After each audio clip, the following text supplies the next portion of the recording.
August 14ஆம் தேதி release ஆன கூலி திரைப்படம் இப்போ திரையரங்குகளில் வெற்றிகரமாக ஓடிட்டு இருக்குங்க. ஸோ அந்த மூவி ரிலீஸ் ஆகிறதுக்கு முன்னாடி சென்னையில் நடந்த கூலி படத்துடைய இசை வெளியீட்டு விழா மற்றும் ட்ரெய்லர் வெளியீட்டு விழாவில் அந்த படத்தில் நடித்த நடிகர்களை பற்றி சூப்பர் ஸ்டார் ரஜினிகாந்த் ரொம்ப பெருமையாக பேசியிருந்தாரு.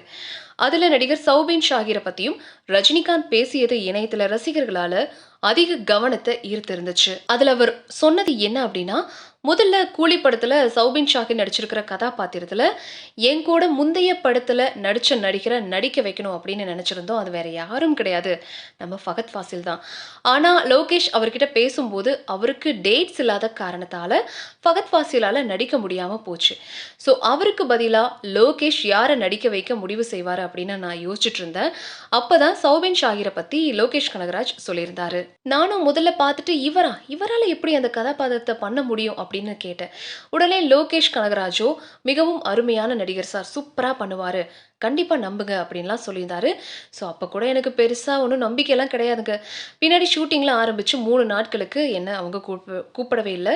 பின்னாடி நான் ஷூட்டிங் ஸ்பாட்டுக்கு போய் சௌபினுடைய காட்சிகளை லோகேஷ் ரொம்ப தீவிரமா படமாக்கிட்டு இருந்தாரு.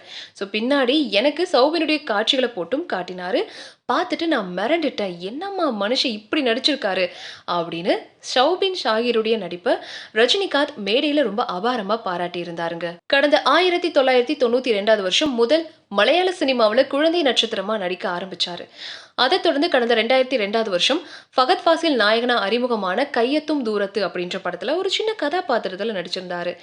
அதை தொடர்ந்து பல படங்கள்ல முக்கிய வேடங்களையும் நடிச்சாரு. நடிகர் சௌபின் ஷாகிர் தொடர்ந்து படங்கள்ல நாயகனாகவும் நடிக்க ஆரம்பிச்சிட்டாரு. தமிழ் சினிமாவில் நடிகர் விக்ரம் எந்த கதாபாத்திரம் கொடுத்தாலும் சிறப்பா செய்யறாரு. அந்த மாதிரி மலையாள சினிமாவில் சௌபின் ஷாகிர் கொடுக்கப்படக்கூடிய கதாபாத்திரத்தை ரொம்ப சிறப்பா செஞ்சு முடிப்பாருங்க. ஸோ அதன்படி அம்பலி படத்துல சற்று மனநலம் பாதிக்கப்பட்ட நபரா நடிச்சு கலக்கிய நடிகர் சௌபின் பின்னாடி மம்முட்டி நடிப்புல வெளியான பீஷ்ம பருவம் படத்தின் மாசான ஆக்ஷன் காட்சிகளை கலக்கி இருப்பாரு. ஸோ இவர் மலையாள சினிமாவில் இப்போ முன்னணி நடிகராகவும் இருக்கிறாரு.